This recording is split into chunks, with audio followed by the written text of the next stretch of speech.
you can get the Steve Dangle Podcast extra episode in the VIP tier. But if you go to the VIP ad-free tier, you can get every episode ad-free. Jesse Blake. A lot of episodes. Yeah, and when we added the ad-free tier, we had to bump it up so it's consistent on all platforms. It's $6.99 for the ad-free tier, but there's no tiers on Spotify and Apple. So That's right. We only have that one tier on both. But starting today and today's VIP episode this week, we now offer the video version on the Spotify VIP feed. Oh, So your YouTube subscription and your Spotify subscription, after you're at the ad-free tier, both have the video version available. And a lot of the complaints on the YouTube membership tier is that you can't watch in the background. Well, if that's the main reason you want the ad-free version on for your listening, you can get it now on the plus the video on the Spotify version. On the audio side of Apple, it's still strictly audio for the ad-free and all of the VIP episodes. But if you subscribe on Spotify, you'll also have the video available under the SDP VIP banner. Well, that sounds all well and good, but it's June and hockey's about to stop. And so that means we're not doing VIP episodes anymore, right? That is incorrect. What? all summer long? We'll be continuing the VIP throughout the summer. You'll get it I think we'll just keep dropping on Fridays. So you get them every Friday throughout the summer. And So you can ignore your nonstop- family throughout the weekend. Yeah. Nonstop VIP. See those clowns all the time. You know? Who cares? Oh, it's you again.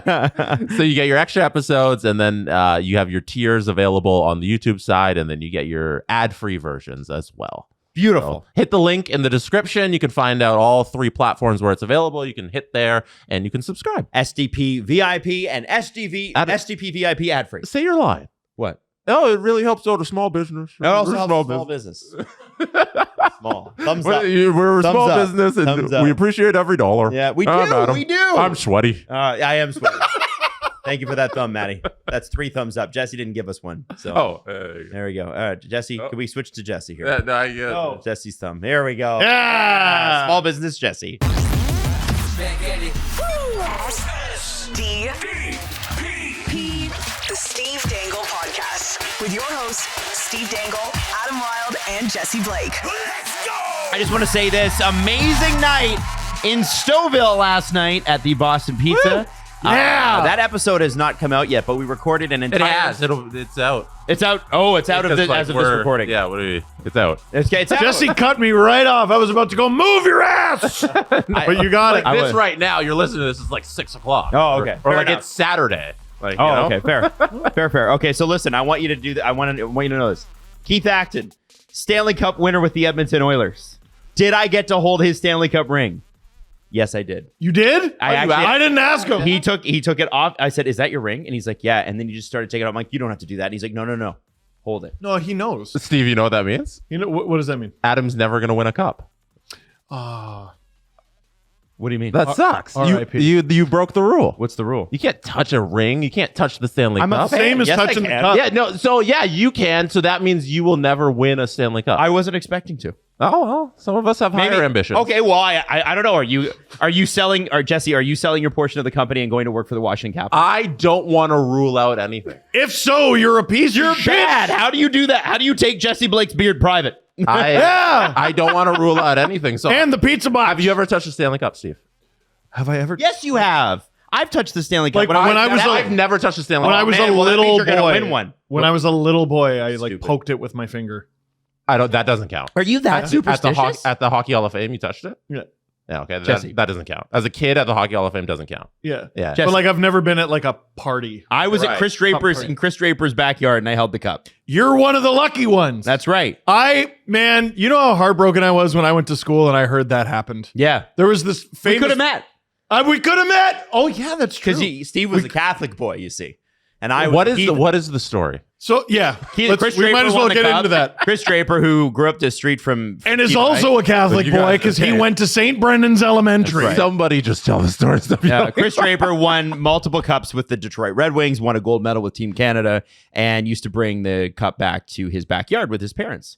And my babysitter was best friends with his sister. And so I actually went over to their house several times, and they were really, really cool people, really, really nice. And he was so gracious, especially with kids. I was 8. Yeah. 10? Oh, 10. I was 10. They invited like the whole neighborhood Yeah. to come enjoy the Stanley Cup, except for Steven. Yeah. Except Did for you young get Steven. an invite and you didn't go, or did you not get an invite? No, I didn't know until after it happened, and I was Oh. very sad. Oh, yeah. Gary That and Tina were not up on the neighborhood news, apparently. They were not reading the Scarborough Mirror. No, well, and then I got to like see in the literal newspaper Scarborough that- Mirror. the Scarborough Mirror that Chris Draper brought the cup to the Black Dog Pub. And then he did it again, and I missed it the second time too. no. And then Devontae Smith-Pelly wins it in 2018 Brings it to the Black Dog. and announces that he's bringing it to the Black Dog Pub. And I'm like, I am not missing it a third time. And you went. And I went. Did you meet Devontae? Did you go I to the didn't cup meet- and not introduce yourself to Devontae I Smith-Pelly? didn't meet him there because I was like too late or something. But Anthony Stewart was there, and I got to say hi to him. Someone I used to work at CBC with. Isn't that your coworker? That was your coworker. Yeah, but not at the time. Oh, Yeah, not at the time. Yeah, you you just worked at knew him. Sportsnet in 2018. No, we had two extremely random run-ins before we started working at Sportsnet. Another one was just at a random bar in Whitby. No, We that both was sort of with me. And wasn't that Chris Stewart? Wasn't that his brother? I was No, there. it was Anthony. Okay, it was Anthony. So it's you, me, and Anthony, because I was there. Yeah. Oh, you were? Yes, I was absolutely there I was with you. drinking. Yes. So- We were, it was the three of us talking. Was it really? Steve, Oh my God! he was just like looking at Anthony like, oh, Anthony. Oh, former NHLer. I mean, you guys combined to play hundreds of We were games. there. We were there. That's so funny. I drank too much back in the day. Uh, Yeah. So I anyway, saw the cup touch it. at the Black Did you Dog. touch it on the Smith Pelly day? No. Okay, there you go. Yes. What was the reason? What is this? You're Can not you supposed to. explain You're not this? supposed to touch. You're not opposed to. You're not supposed to touch the Stanley Cup unless you won the Stanley Cup, or According you have no, or you're just not going to win, Or or you're a kid. I think it's okay, and this is a very select group of people. If a Stanley Cup winner invites you to touch the Stanley Cup, then you may touch Well, the Stanley Keith Acton exception invited to me the to hold his ring. So what are we talking about here? You asked. He said no. I did not ask. He was like, "Here it is," and this is what I used to stamp my. and you're pictures like, with. "Give me." Oh yeah, it was cool. Let me put my grubby, sweaty paws on. Why is he being a creepy old man about I this have cup sweaty ring? hands. I don't I'm not like it. wild. You can't see it on camera, but you see how sweaty my hands are. Let me get some sweat on that, Keith. Yeah, yeah. Well, Sweat? it was cool because the ring actually has all four Oilers cups on it because it's the '88 ring.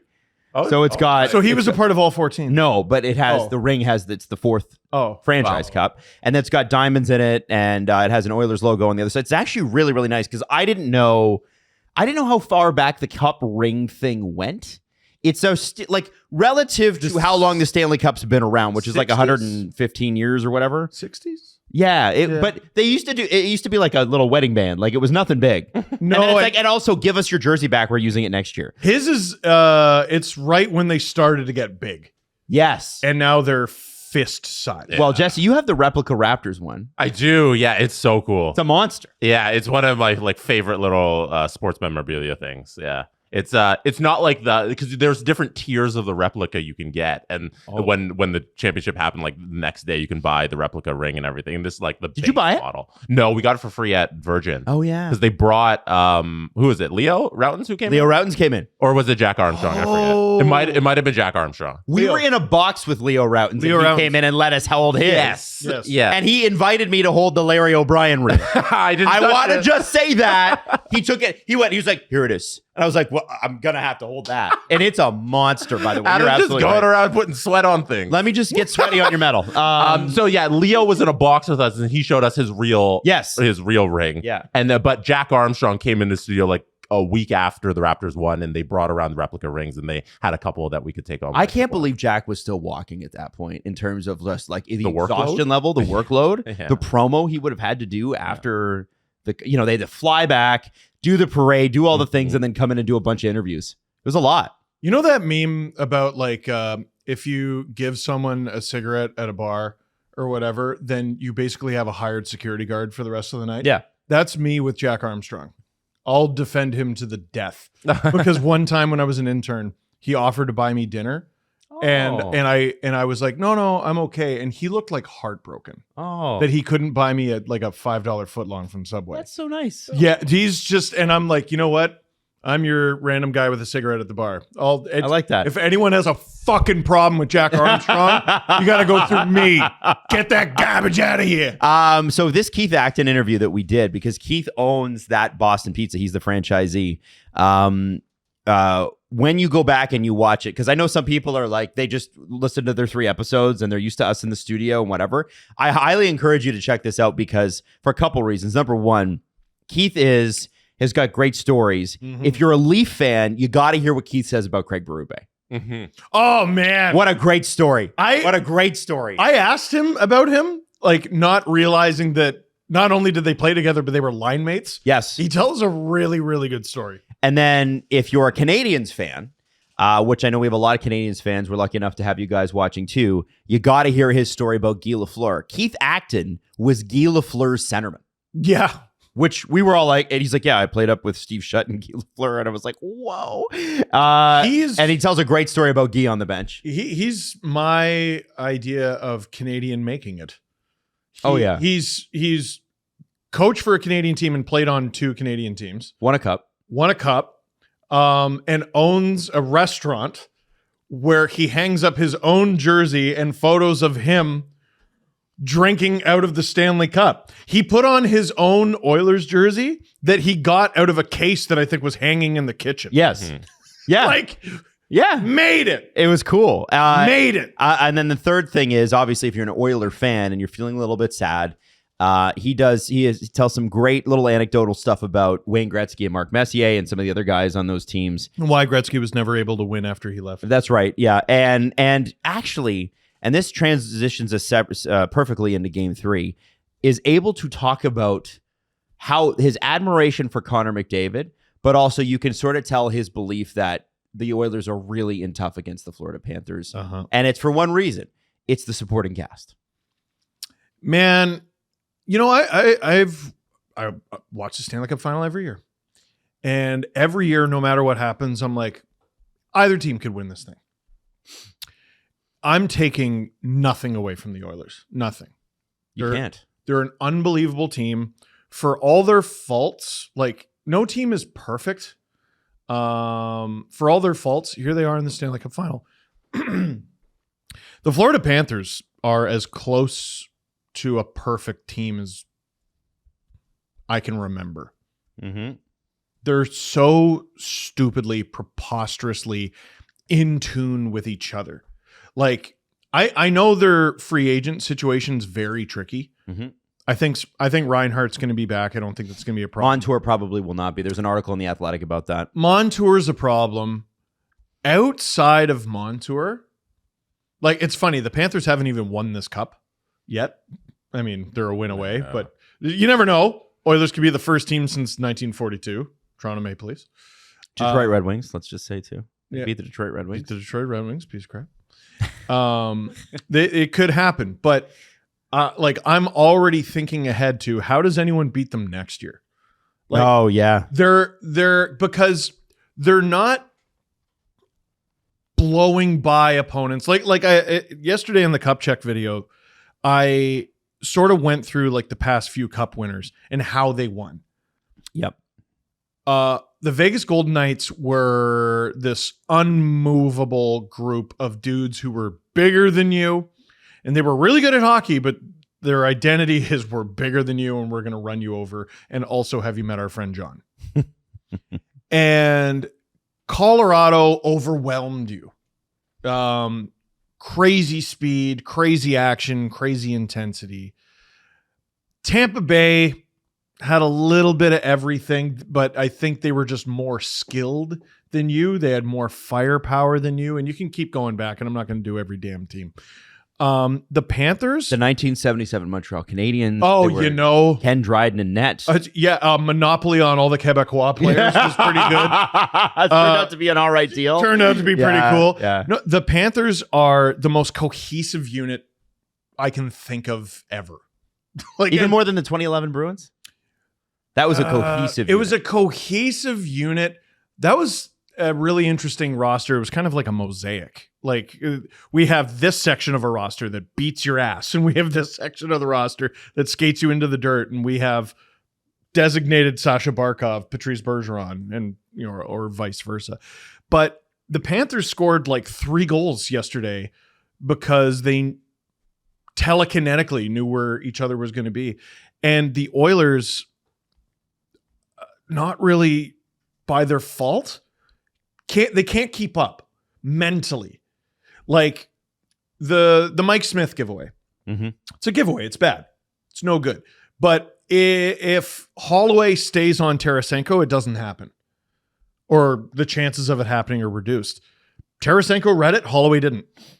The 2-on-1 where Barkov scored. It's not even a bad pinch from Ekholm, really. Reinhart and Barkov read it. I think it was Reinhart to Barkov to Rodriguez back to Barkov, if I'm not mistaken. Panthers read it. Oilers didn't. Right. It's just play after play after play of the Panthers reading something the Oilers didn't.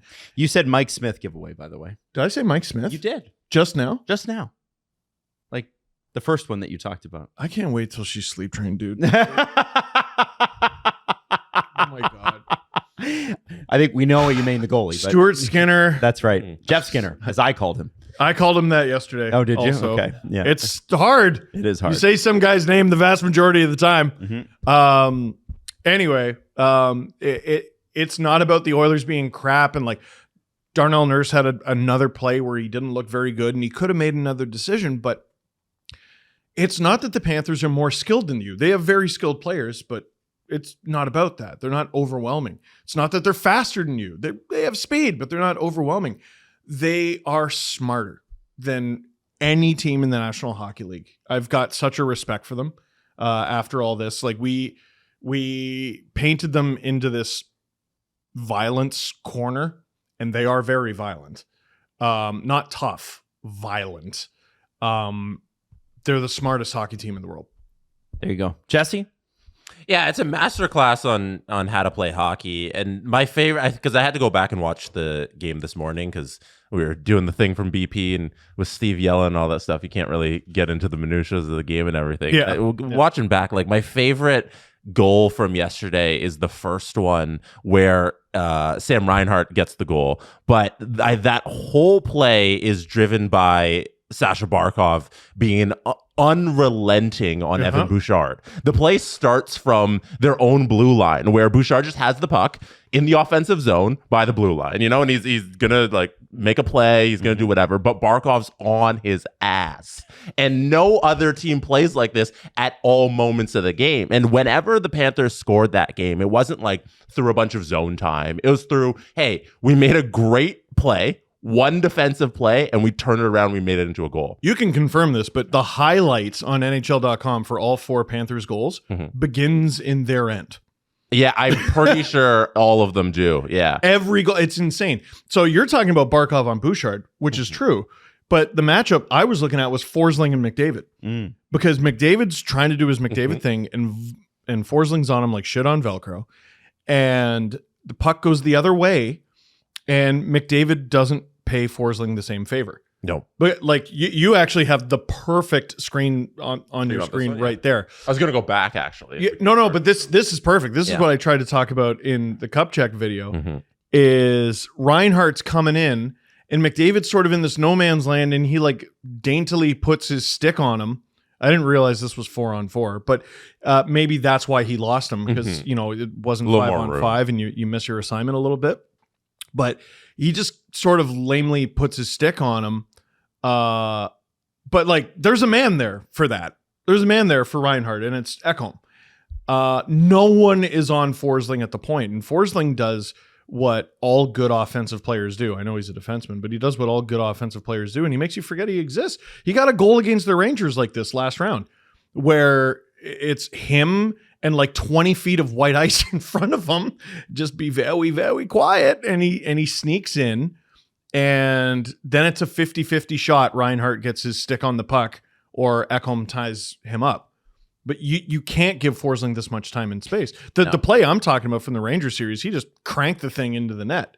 Also, I think of note to support both of you here is that the Oilers had consecutive power plays leading into this 4-on-4. the stat that they showed on the broadcast yesterday, I pointed up in the TV and several people who were there gasped because they had, I think it was like 5-4-4 power play goals or whatever in their series, which, what is that like? The Leafs had 1. They're 0 for 10 through 3 games. 10 power play opportunities through 3 Stanley Cup final games is not bad. And not a 1. Not a 1. If they performed average, like just a 20% power play, that's average-ish, they'd have 2 more goals. That's a big swing in the series. Can't even get that.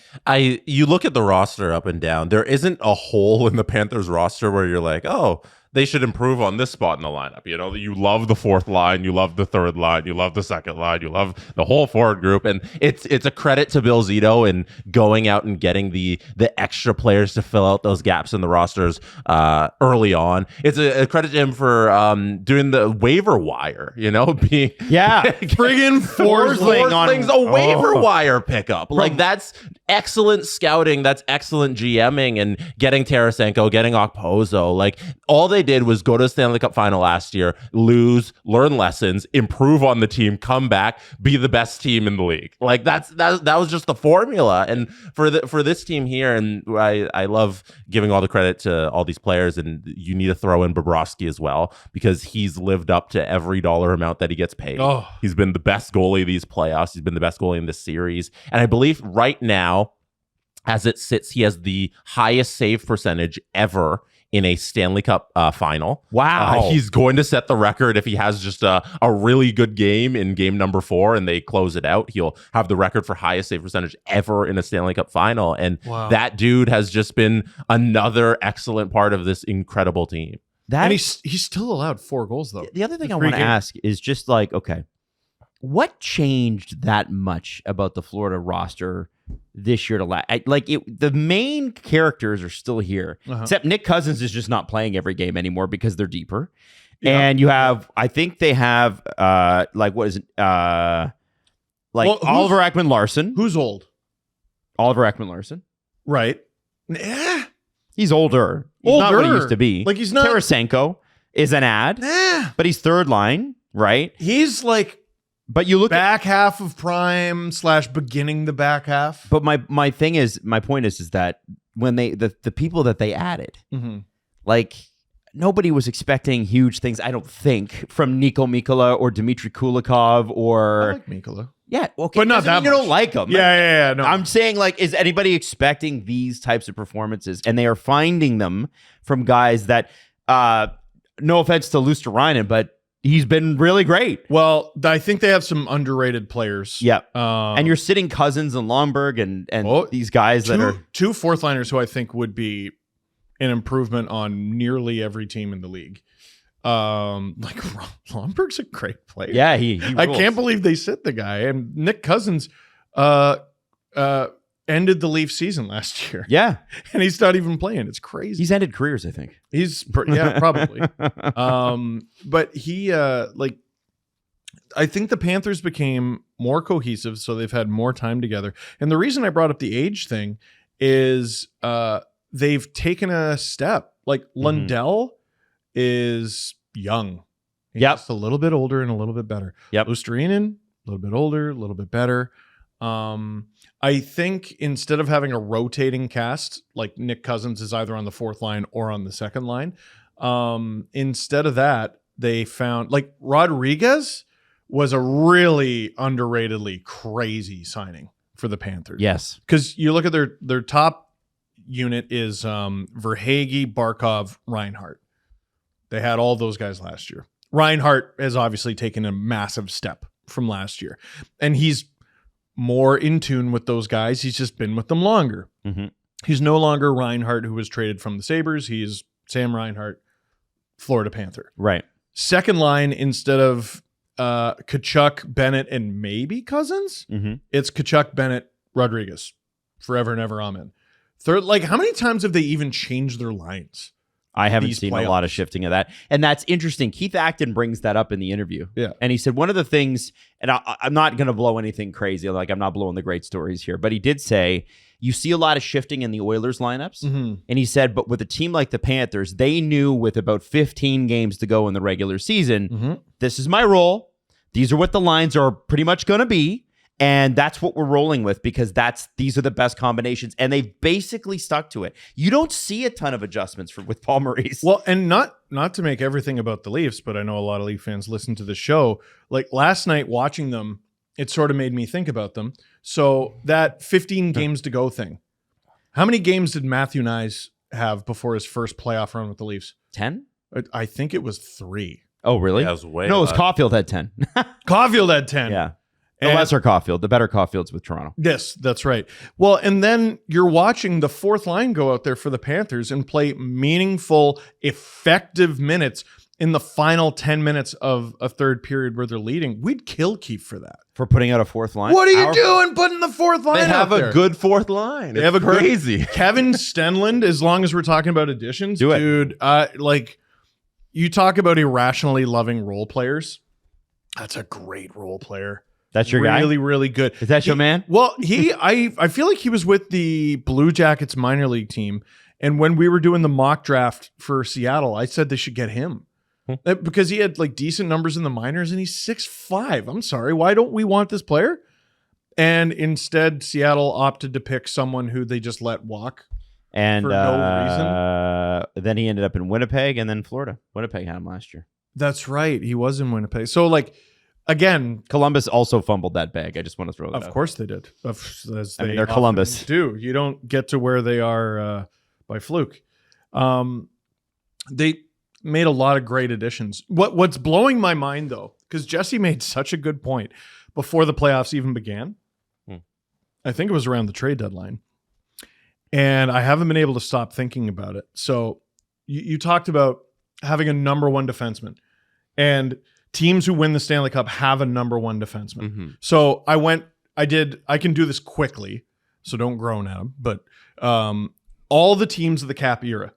So you go back to 2006, the Hurricanes are a definite outlier because their top 3 defensive point scorers were František Cabriolet, Brett Hedican, and Aaron Ward. That's an anomaly. Mm-hmm. The next year, to fill in for the lack of stars they had on defense, the Ducks had 2 with Niedermeyer Pronger. 08, you have Nick Lidstrom. 09, you have Chris Letang. 10, you have Keith. 11, you have Chara. 12, you have Doughty. 13, Keith. 14, Doughty. 15, Keith. Mm-hmm. Those 2 teams make it real easy. Letang. John Carlson. John Carlson on his best couple of years. Yes. too. Yeah. He was unbelievable. Prime. Like Carlson. 30 goal John Carlson. Alex Pietrangelo. Hedman. Makar. Mm-hmm. Pietrangelo again. Who's the Panthers' marquee guy? Like Montour, I think. Ekblad, No. I think. Ekblad Ekblad? Forsling. Like It's a pair. The pairing itself. So you know. in terms of marquee guys, and like that, I said Letang 3 times for the Penguins. I'm pretty sure during one of their runs he like wasn't even there. Yeah, he played like 3 games or something. He was injured. As an aside, why so did I Ron Hainsey, Why did I think John Carlson scored 30 goals? He only ever had Mike like Green, Mike Green. the other right-handed. Thank you, sorry. Ace. that they Apologies had. for that. Yeah, but Carlson was like a 70-point guy. Yes, he Like, was. he Yeah, definitely put up a 75. point. Probably what you're thinking. 70, 75, 71 assist machine. There you He was go. I want to extremely- I want to know what you is guys think of this. still good. No, but just to finish sorry. off Steve's point, the way the Panthers are doing it is pretty unique in that they don't have the number one who stands out, but that I think that makes them stronger. That's a crazy top 3 Yeah. of Montour. Even the depth. Yeah. OEL's their third pairing. Like, Why we underrated that? The Cap screws up everyone's perception of everybody. Just because Oliver Ekman-Larsson should not have been making 8 doesn't mean him at what is he making? Like 3? yeah, because the Canucks are still paying half, right? Yeah, and the Canucks probably used him in too big of a role as well. And now he's on this team where it's like, hey, remember how you were like one of the best defensemen in the NHL like 5 seconds ago? Yeah.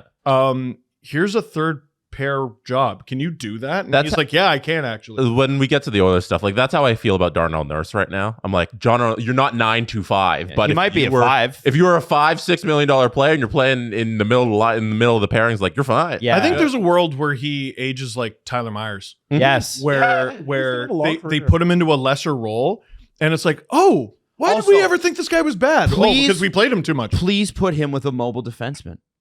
Please don't put him with Cody Ceci. Why do you think that, guys? That matters. That matters. Matters. And just to clean up the Bobrovsky stat I was giving out about his highest save percentage in Stanley Cup final history, he lost it with the third goal. So now he's Bobrovsky. he currently sits 6th. The best all time, but he can move back up, with a couple more saves. So I want to see if he can get to the 972 that Patrick Waugh had. That's the all-time record. And that's Montreal. Yeah. Where's the Avalanche series? It's the Avalanche 95-96. So against the Panthers.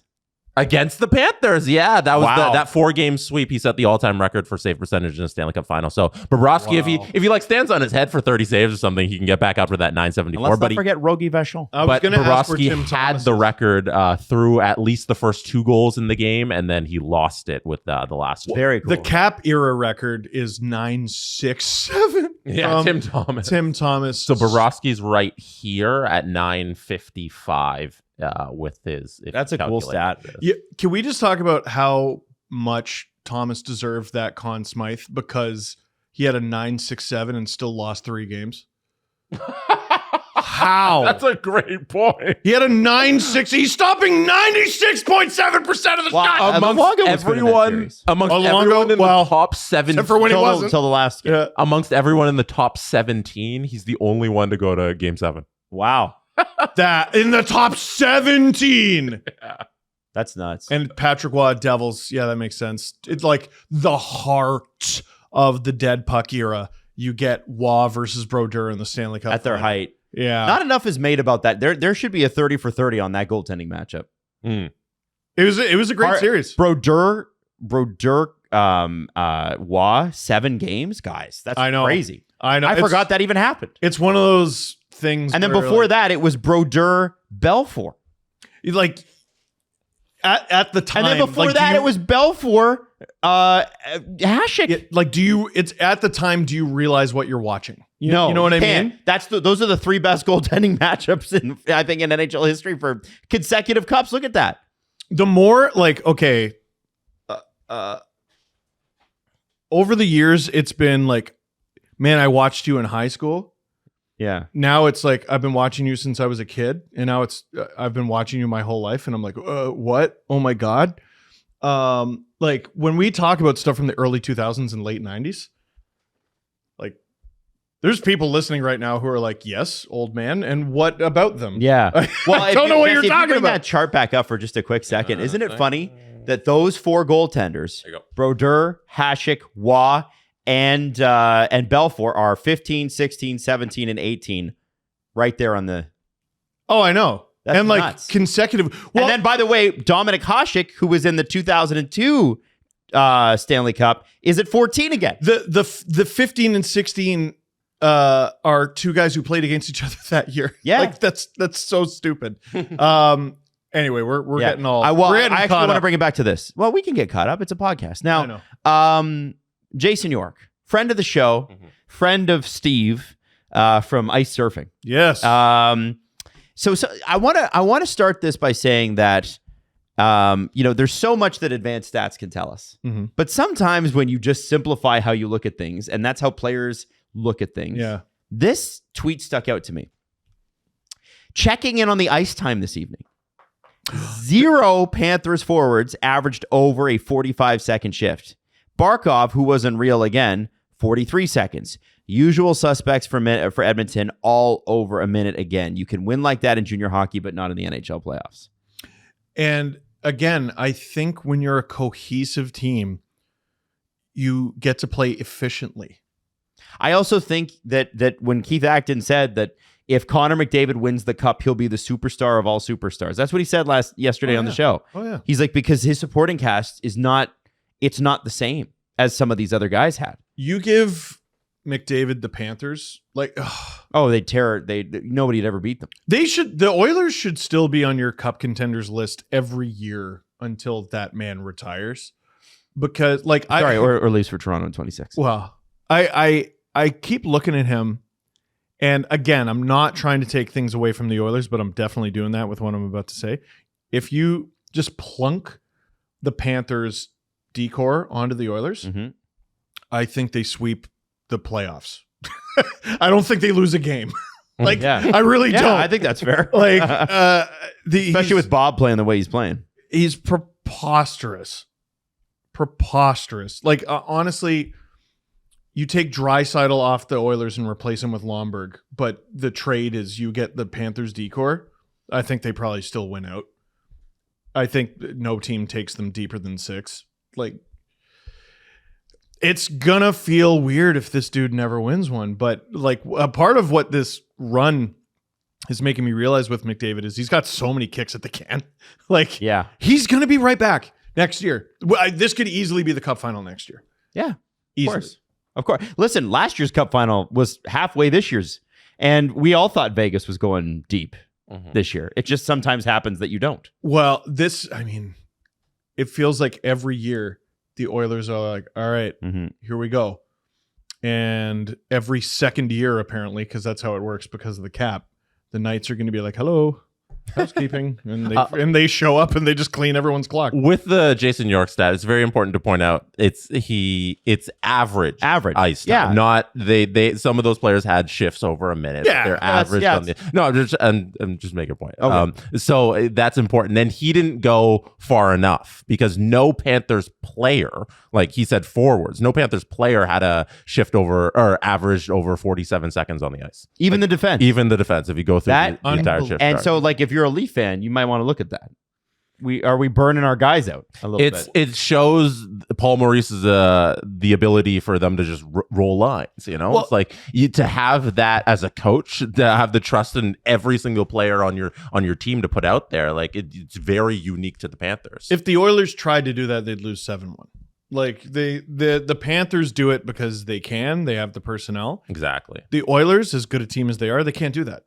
And it's been good enough to beat 3 Western Conference teams. I constantly talked about how deep the Dallas Stars are. They're so deep and deep and deep. And the Oilers beat them. And it didn't even take 7 games to beat them. They're extremely good. I worry that if the Panthers win this series, you never know. I hope the hockey world and Oilers fans don't take the wrong lesson from it. It's not that they're bad. There's holes in the roster, but the Panthers are fucked. If we're doing the referendum on the Oilers season, which I think it's pretty early. I think which can be done now because the series is over. Jesse thinks it's totally over. He was talking shit the whole stream. It was like 2-1, and he's like, it's over. No, Maddie's I doing said it at 1-0. I think for official purposes, we cannot do the referendum yet. But give us a tease. It's done. But it's been a very good series. This team was dead. They were dead in October. They were dead early November. And since early November, this was the best regular season team in the National Hockey League. They did it. They ran show and they got to the playoffs. And then you got to the Stanley Cup final. This is a very successful season. And as the Florida Panthers illustrated from last year, this season, you need to lose to get good. And this is now your test. You know what it takes to get there, and you know what it takes to compete in a Stanley Cup final. And you didn't have enough to beat Florida, but you take these lessons and you move forward. And I think it's only up again for the Oilers next season, where they'll be back in the situation where they're competing for a Stanley Cup. This was a very successful season. I think a lot of people are spinning the narrative, oh, you got your ass beat by the Panthers and it's a terrible. No, you won 3 rounds before this. You beat the team that Steve kept saying is the best team in hockey.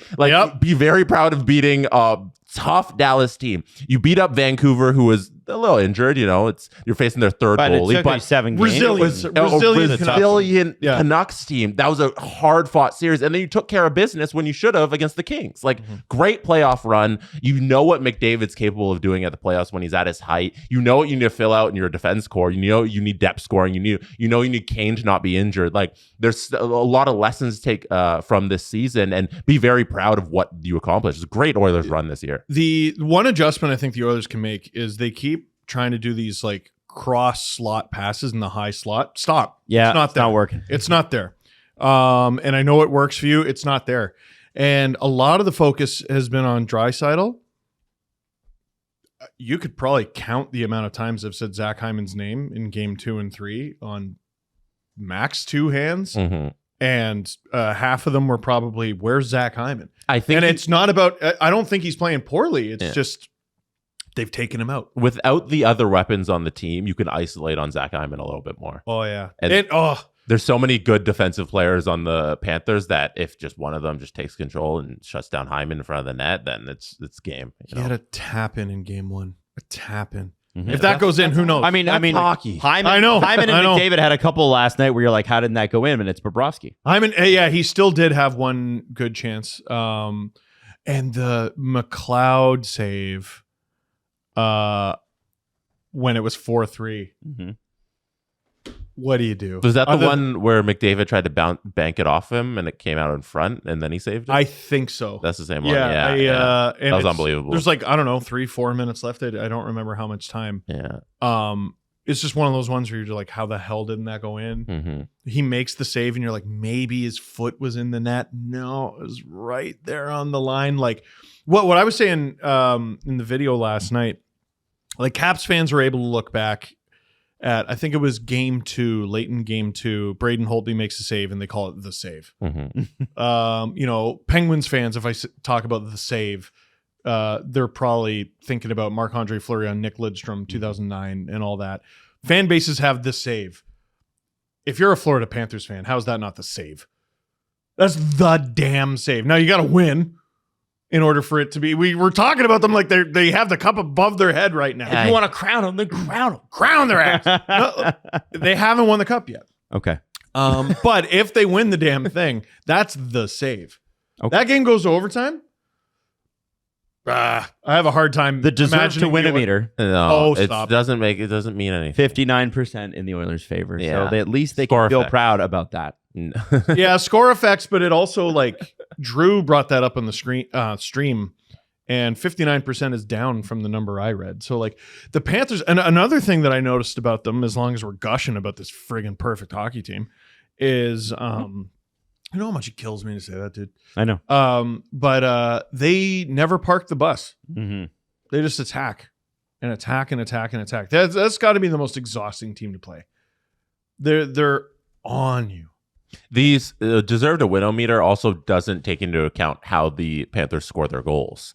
Because if you got a lot of pressure, you got a lot of high danger scoring chances, all that stuff, your meter is going to go up. But the Panthers don't need all that. They need you to make one mistake. They need to be relentless on the forecheck and just turn the puck the other way up the ice and score one goal. And that's what they don't spend a lot of time doing all the nonsense that doesn't matter, that can drive up the meter, So it doesn't really make sense. Less effort per goal Mm-hmm. than every team.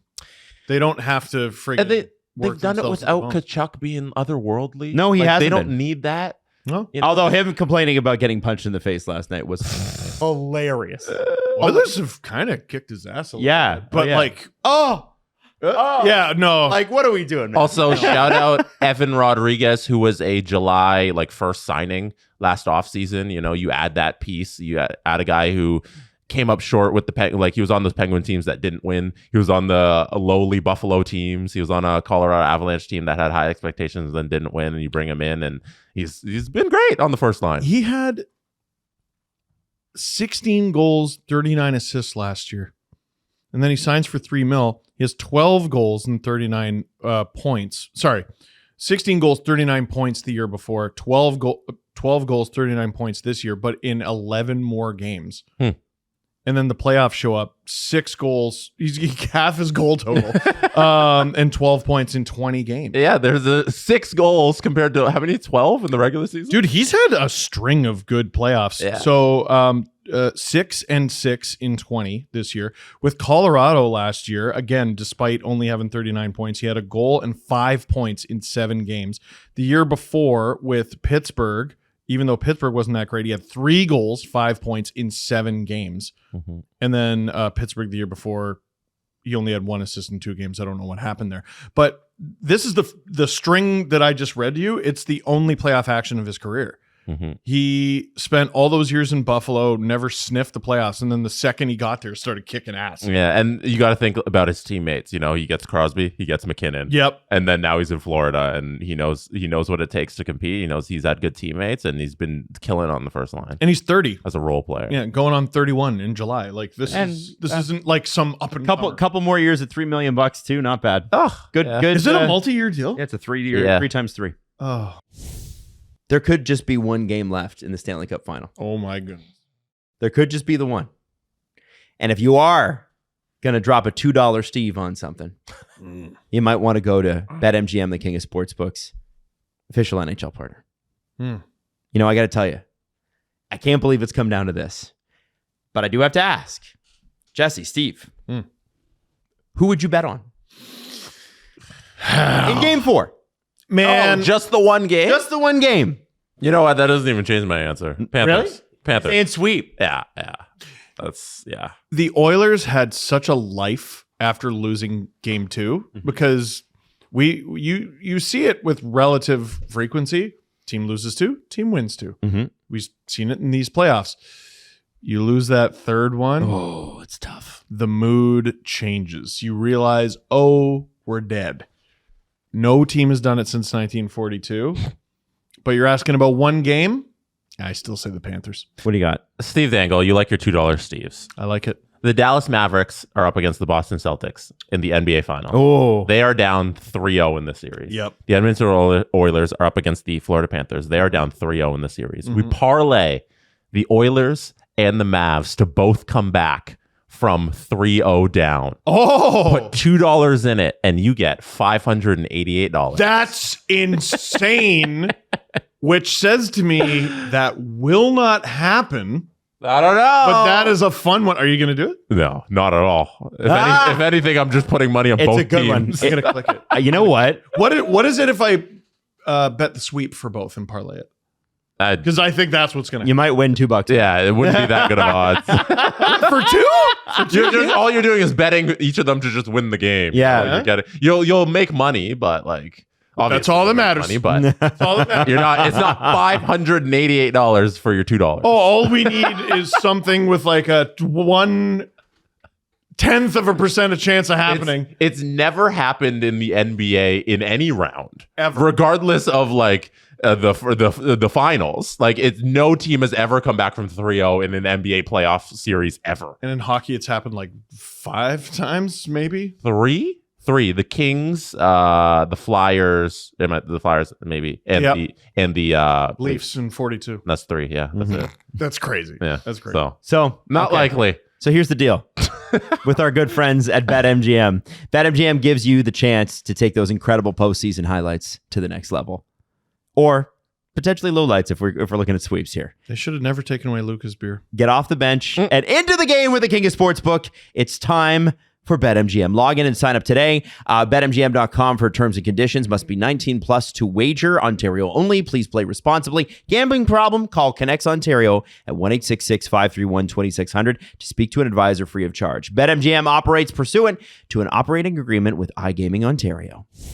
Who is your Conn Smythe Trophy pick? Bobrovsky or Barkov? Oh, man. Bobrovsky.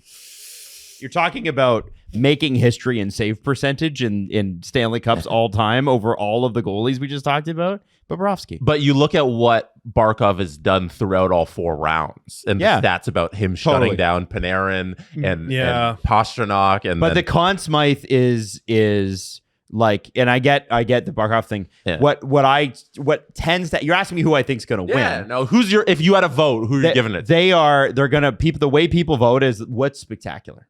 No, what's your vote? My vote's still Bobrovsky because none of what Barkov did matters if Bobrovsky's not making those saves. It doesn't matter. They don't win. They don't win if he's not playing like this. I'm gonna say Barkov Because you're lame.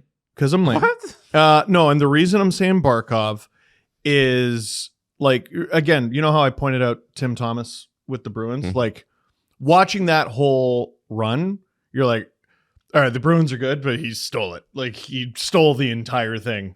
Like that, they lost a bunch of games. They lost 3 in round 1. swept round 2. They lost 3 in round 3, and they lost 3 in round 4. Like that's 9 losses over the course of a successful Stanley Cup playoff run. But he stole a lot of that. Bob has been, I think, big when he needed to be. He stole a game here or there. Barkov's just a two-way force that is as good, if not better. I know I'm about to be set on fire than anything I've ever seen Patrice Bergeron do. I don't think you'd be set on fire for that. Oh, you don't know Boston. I just said someone's better than Patrice Bergeron. You don't think I'm about to get arsoned? Well, No? maybe. It might be. Maybe. Okay. All right. Just a I think he's smidge been of spectacular. I mean, I think if you can't make at least the comparison that they've been similar, then you haven't been watching. Those are the two. Like if anybody gets mad at you and goes, he's not even close, then you know they haven't been watching since Boston was eliminated. That's how you can always tell. I'm like, you haven't watched. You haven't watched. My ballot would be Barkov, Bobrovsky, and then like a toss up between Bennett and Forsling. Mm-hmm. Oh, that'd be. I like Forsling. That's a very outside the box pick, I think. It's a hipster. For a defenseman to get that. It's being difficult. Yeah. All right, Jesse. Barkov or Bobrovsky? Mm-hmm.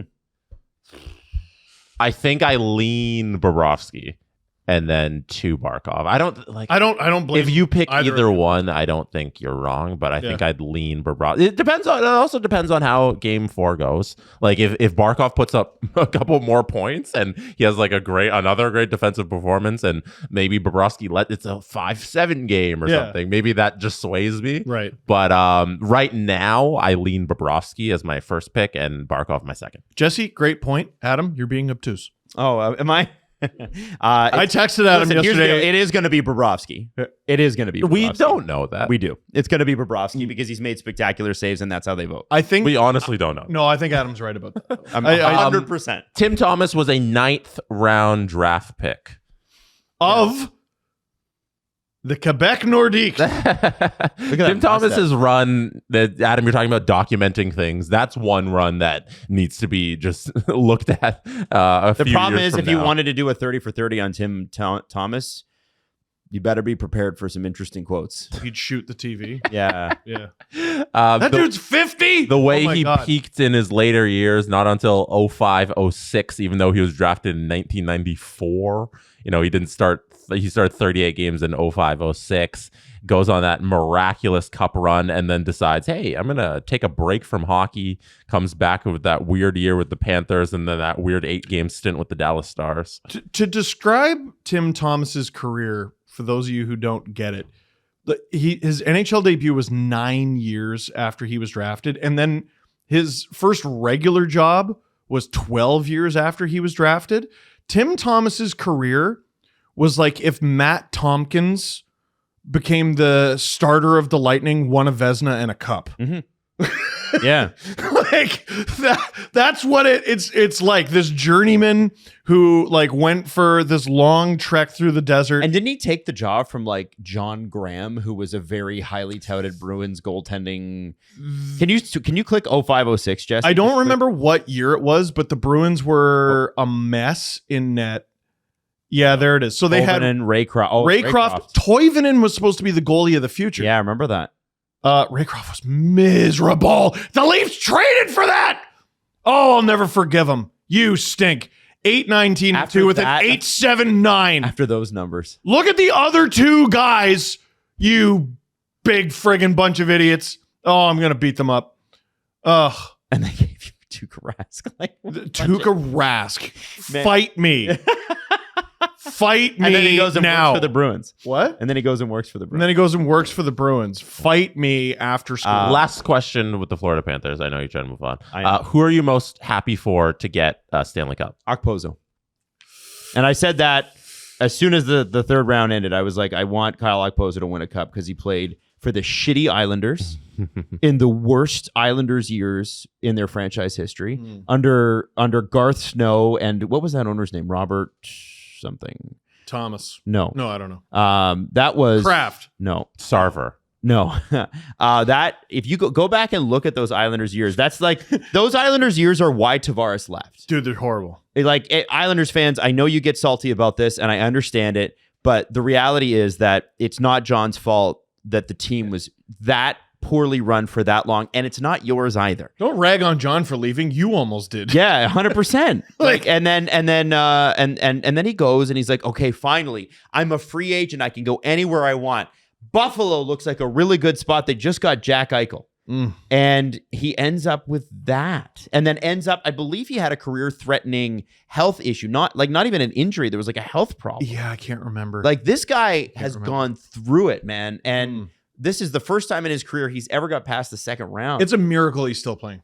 It is. Oh, Yeah. It's 100% that the fact that he didn't retire 3-4 years ago. It was that Yeah. bad. I don't know what it was, but it was bad. I can't remember. And so I don't know, man. Kyle Okposo for me is absolutely, and I know Bobrovsky's going for Hall of Fame, and I get it. Kyle Okposo, baby. You got to root for that guy. I'd love to go with an underdog here. I'm not. Sometimes it's great when we hype someone up unreasonably and they meet it. And for me, that's Aaron Ekblad. Now, I've dealt with him a few times and I like him very much, so I'm just happy. Yeah, and you just went through the number one defenseman thing and you didn't immediately say Ekblad. So Well, it's him and Forsling. did he live up to it? No, He's not even your number one defense. Yeah. Forsling is the mobile guy there. Ekblad is the fuck around and find out I'll beat the shit out of you guy. But on not that your number pairing. one defenseman. That is my number one pairing, and they are two peas in a pod. They are a package deal. So I would be very happy for Aaron Ekblad, who's been hyped up since he was 15 years old. Exceptional status in the OHL. And even when he was picked first overall, like people were griping about it. Now, in fairness, Leon Draisaitl went third. But no one was really talking about Draisaitl going first that I can remember. It was 10 years ago. There's another guy who's faced, like, he's had a number of concussion issues. There were times where it looked like his career might be cut Was there not a short. knee thing too? I mean, Something like that? yeah, that was World Cup. Yeah. World Cup. I want to say he missed a bunch of the World Cup. I think he would have been with the Young Guns team. Doesn't matter. Let's keep going. Yeah, well, Is that's your pick? and No, you guys are missing an obvious you one. get one. Okay, well, you better say the one I'm thinking of. You No, get one. you get one. Then the next guy should have been. Ekblad. Ekblad is my one. Great. And we just wanted Okay. to know why. There it is. That was it. My pick, Roberto Luongo. There it is. Thank you. Good. Then why didn't you pick him? Because I couldn't pick two. Because you're a friggin' totalitarian. Roberto Luongo, not an OG Panther, drafted by the Islanders and then moved to the Panthers, but all of those years in Florida. And the worst years in Do Florida. you know that Yes. damn trade? by the way? Terrible. the darkest years in Terrible. Florida where he made the playoffs once his entire tenure with the Is that Florida because he Panthers. sucked, Jesse? And they Jail. lost. And it's not because Luongo sucked, just because the team around him Jail. was awful. And then they lose in the first round, and that's the only playoffs he gets in Florida. But he had all those successful years in Vancouver, couldn't get it done, gets right to the Cup final. They don't do it. And then now he gets to do it as an exec, and I it's think really that- cool to see. I think the two of you are hipsters. It's nice that you pick Luongo, but picking Luongo is not picking a player. He picked Ekblad. What do you mean, two of us? Well, because he was going to pick Luongo Yeah. too. Yeah, he didn't. I picked Ekblad. Yeah, but then I didn't. So I It's want you who's to going to get a Stanley Cup? pick a player, Jesse. You're being obsessed. No, that was the question. Pick a player. What about player? Luongo. I don't like it. He used to play. I think he's sidestepping. That's what I think. I'll sidestep my foot. In your Yeah, I'm just saying. And And neither of you said Bobrovsky either. just yeah. If Steve did his thing where he names like 5 guys, he would have put on the And list. Bobrovsky, Forsling was a waiver pickup, and And you know, That's a great reason. That's a great reason. But we shouted out- we shouted out at Rodriguez. and you know, we I'm shouted not out happy for Rodriguez at the beginning of this segment, and then you guys went back to it. I pulled all the stats on Rodriguez, and then you guys moved on. Then you went back to it, and you're like, friggin' this guy. And I was like, okay. We're going to go back to freaking Evan Rodriguez again. All right, here we go. Can I give you something interesting? Please. what is it? That Let's find out. Let's play a game, To be everybody. fair, I was calling you both. All right, Adam. Yes. Let's play a game. Interesting rating. I'm gonna give. No, you gotta hear it, Out and of then 10? and then you'll. Oh, I thought we were doing. Oh, you want to guess? I want to guess. How you? Okay. I yeah. think it's a solid 8 out of 10. Oh, you think it's gonna be? Yeah, I think interesting. it is gonna be interesting. I think Okay. he's passionate. Look at that face. Yeah. No, He's this not Set me up for failure. Yeah. Fuck you. this is gonna be. Jesse, what do you think? No, I think you set the bar right. I think we're gonna get an 8 out of 10 interesting on the Okay. interesting rating. So is that like that's cool. yeah. Okay. So if it falls short, you fail. All right. If we're like, that was really a 6. Sell this. But if Steve. it's a 9, it's like, oh, you exceeded expectations. Sell so the hell out Steve, of it. Go. Give us an 8 out of 10 on the interesting bar. You talk Deserve to interesting meter. There you go. the deserved to interesting meter. There we go. We got there. That's a eventually. podcast title. Yeah, let's go. Deserved to Let's do interesting it. meter. You glossed over this like it was nothing. Roberto Luongo was a goalie for the New York Islanders, and then they traded him to the Florida Panthers where he was a lifer. Do you know about that trade and how awful it was? No, Steve. Tell me. So the New York Islanders, who just drafted Luongo 4th overall in 1997, in 2000, they traded for Mark Parrish and Oleg Kavasha, and they got rid of Olli Jokinen and Roberto Luongo. and Olli Jokinen, I think, is or was the all-time leading Panther scorer. Olli Jokinen, so Luongo was the 4th pick in 97. Jokinen was the 3rd pick in 97. So they traded the 3rd and 4th picks from the draft Mike 3 Mulberry years should be prior. in jail. Yeah, they traded the 3rd and 4th pick from 2 years prior for Mark Parrish and Oleg Kavasha. And here's the funny thing, is they did the same thing when they traded Spezza and Zdeno Chara for Alexei Yashin. All those guys could have been playing Dude. together. And the reason they Oh my traded God. Luongo is I think they thought Rick DiPietro was the man. They did, but like you drafted Luongo 4th overall in 97. There's your goalie of the future. And then you go and draft You DiPietro. stay shit, which is why you then in 2000 have the 1st overall pick. And you get Rick DiPietro, and Rick DiPietro is the reason for like almost all parts of the collective bargaining agreement now. Oh, because of that 15-year He had a contract. 15-year contract, you lunatics. Yeah. For a goalie who, at that point in his career, was already injury prone. Yeah, I thought it was interesting. All right, Adam. You know what? I will give it an 8 out of 10. I think that was good. That was a good old Mark Parrish, Oleg Kravasha. Yeah, that's good. That was good. Fuck you. Oh, okay. Jesse, what do you give it? What do you No, give no, it? I agree. All right, now what you does the deserve- comment section You say? deserve to interesting. Yeah. Yeah. I deserve to interesting. Right on the money. I think this is the birth of a new bit. The deserved Is interesting. Steve gonna say something interesting here, or is just gonna be some minutia? Could somebody say, can somebody make a graphic too? Like, Yeah, I a would meter love with to- the deserve to interesting. Maddie, you're on it. Maddie, you're going to do that? Yeah, All right. You're gonna deserve to interesting meter. Get it on it. Yeah, all right. Now, can we please move on? Yes. Or do you guys really want to go deep into Evan Rodriguez one more time? Yeah, let's do it. Okay. There's Bill Zito. Here, let me bring him up. Good dude. Okay. Trying to move What do you off think of the this. owner? Let's keep moving up. Really low key, the Bill Zito cam is great. The Bill Zito cam, like, Oh, no, we're moving on. We're moving I on. thought we were. No, we're I was moving on. kidding. We're moving on. No, we're done now. What's If we don't get to the Utah jerseys, I'm going to kill you both. All right? Oh yeah, let's talk about that. I'm going to unalive you both in a joking manner. What does Madeline have to say? It's her belated birthday. Happy belated birthday, Madeline. Happy birthday, Thank Maddie. you. I think Dua Lipa should win the Conn Smythe. Hey. Yeah, your Dua Lipa story. That's was that on a VIP episode or? No, that was a regular episode. Oh. Yeah. All right. I think she should. All right, the Utah Do you Jazz. remember the time that Dua Lipa was traded for Luongo? Guys, can we please? Hey, Steve. Did the sleep improve? No. Have you considered a new mattress? Yeah. Have you? Yeah. Have you taken the quiz at Helix? No, I usually don't do well at quizzes. Okay, helixsleep.com/SDP. You don't actually have to pass the quiz. Oh, Quiz asks you about you. You know when you like go to Oh. a dinner party and you're like, hey, tell me about you. That's what Helix does when you go over to Helix's house, which is helixsleep.com. Oh, and after a 45-minute conversation about a cowboy video game, then we get into match. That's right. Yeah. Yes. And it asks you about how you like to sleep. You also get, there's a 100-night trial and a 10 to a 15-year warranty, depending upon which Helix mattress you buy. So not only do they ask you about how you sleep, like how hot you get, do you sleep on your side, do you sleep on your stomach, do you sleep on your back? I am one of those people that does sleep on their stomach sometimes, and it is bad for you. But Yeah. Helix Sleeps they have a mattress for me. Sorry, I was smirking because you're like, how do you like to sleep? And I was like, unconscious. uh, I thought it was funny. he's fun. Whoa, He's oh man, bad joke. That's how you sleep. That's a bad joke. You're out of it. You're out. Helix is offering 20% off all mattresses and 2 free pillows for our listeners. Go to helix.com. Go to helixsleep.com There you go. /SDP. That's helixsleep.com /SDP. This is their best offer yet, and it won't last long. With Helix, better sleep starts now. Would Dua Lipa wear this jersey? So No. we finally got to look at the Utah jersey and colors, and boy, did they take absolutely no risk. It is a 1.5 out of 10 on the deserve to interesting meter. You wrote it is your birthday. Yeah, it is your birthday.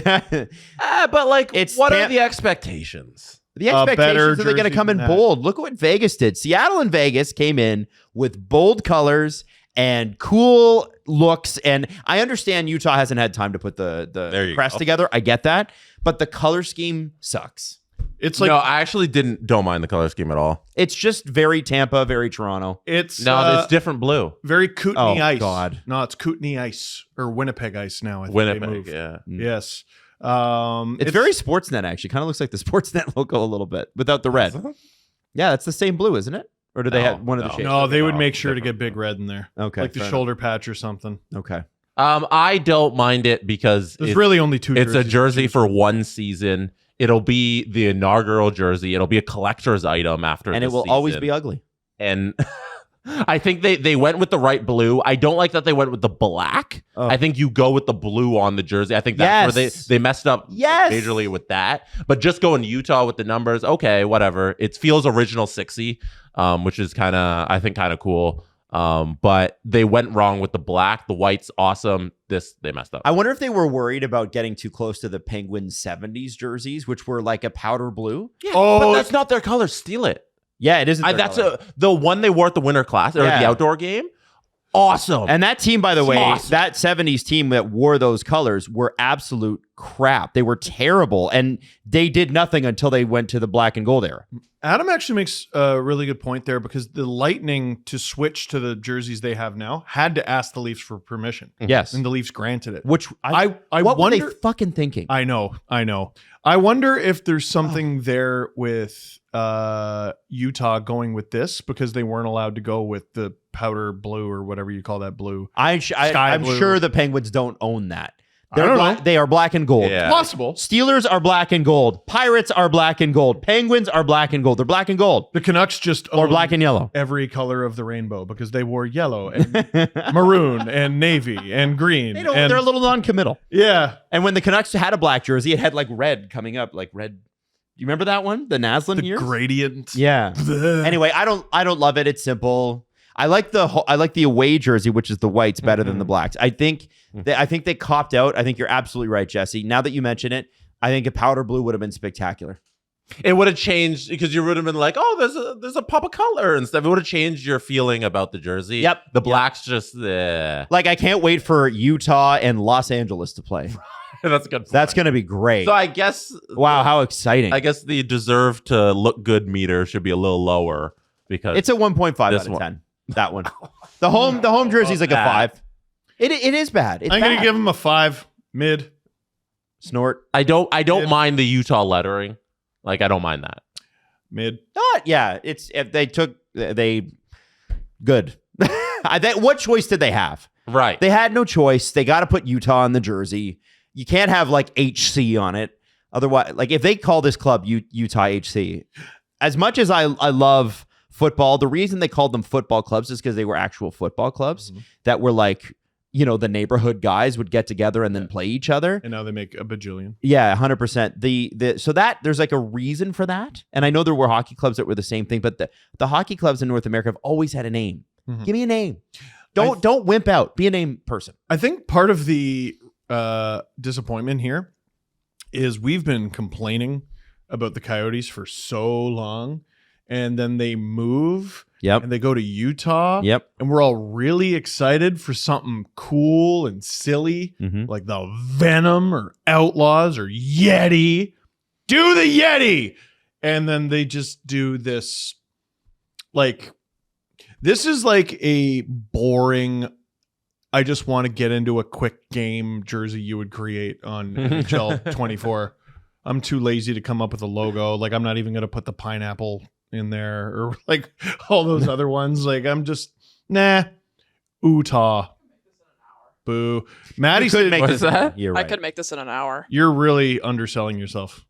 You think that would take you a whole hour? You could make that in 5 minutes, Maddie. Yeah, probably. Yeah. Looks Yeah. like the Argos. But you know what? They It did does look like the Argos. They did have to make it in 5 minutes. It is That's important that the you understand. No, they didn't. Yeah. No, but they did. No, they because- did. because it actually matters in terms of getting these jerseys made. That does matter. There's a deadline. You have to get it done. Just like when you're writing a book, we got to bring it to print. Physical copies. If we're not going to have enough, if we don't get it to print now, and that's 6 months That's in true. advance. That's why why my I didn't book's like how you dog kind shit. of started the segment, Adam. I think we should have given them that leeway.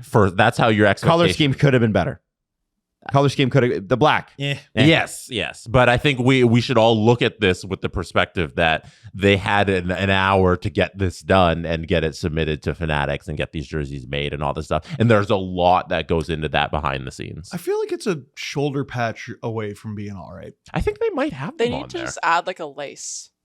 Like add a lace, like instead of the NHL crest. Yeah, the lace Like, on the up top might underneath or above. like wherever they make. put it. But it's also it's a jersey for one season. And this happens to us every time. We never learn. It's going to look better on the players.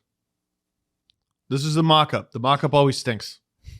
Mock-up stinks. They got to Yeah. find a way to do better mock-up. Yeah. Hopefully, I also was hoping for more shiny helmets. Can I be honest? I love a shiny helmet. Okay. Shiny that blue. If they do that and they go gloves too. What would you Go call full. that? What's that? Cobalt? Oh no, that's powder. That's powder blue. Yeah. Yeah. That's Blue Jays. Shiny That's powder. retro Blue Jays color right there. Do that. Okay, I'm in.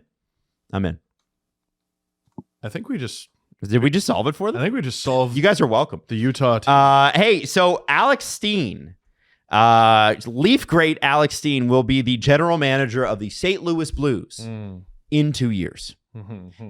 This is a very interesting, and we talked a little bit on the show yesterday, so you might be hearing this twice. Yeah.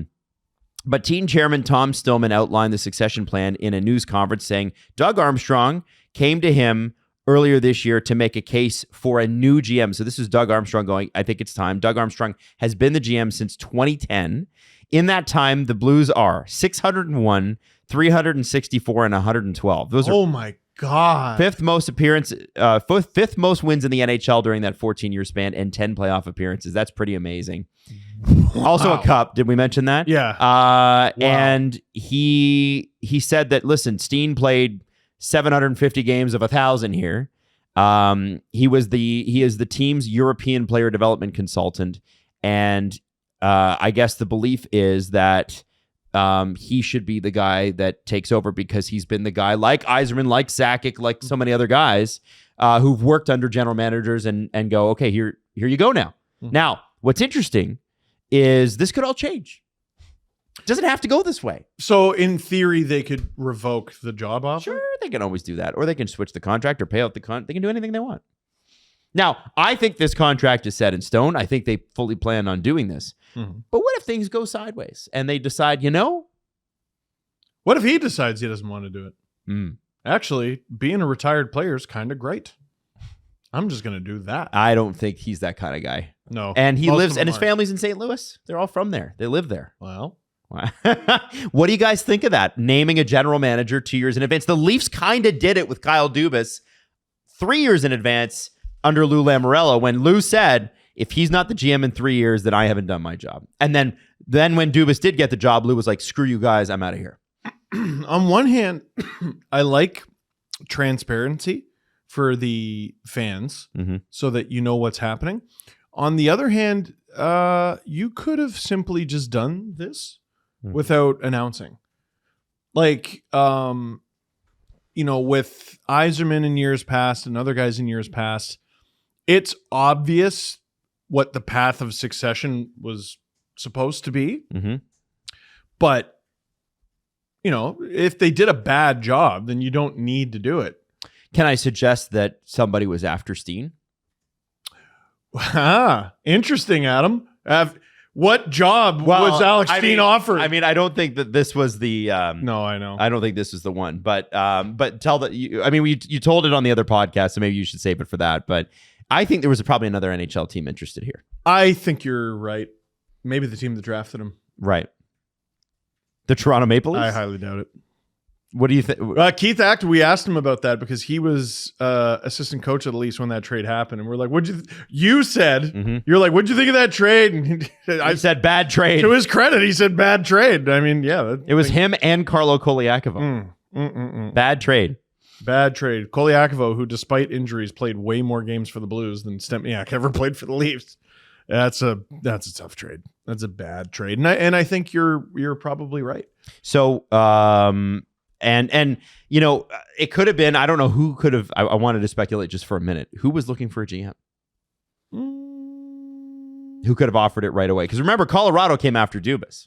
Well, not necessarily GM, because I think what people are losing here is, even though it was announced the plan is for him to be the GM in 2 years, he got a promotion. Yeah. So you said he was their, what is it, European player development consultant? That's right.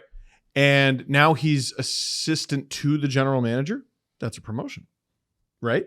So was there an AGM job that he was offered somewhere? Mm-hmm. That's my guess. With a succession plan.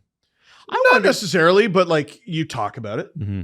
The Blues promising it is interesting. It doesn't happen often. You know? That's why I feel like something forced that. And good for them. And good for him. Yeah. Natalie Spooner was named the PWHL MVP. Natalie Spooner, who I think is probably feeling like, if it wasn't for that damn knee injury. If it wasn't for that damn knee injury, who knows?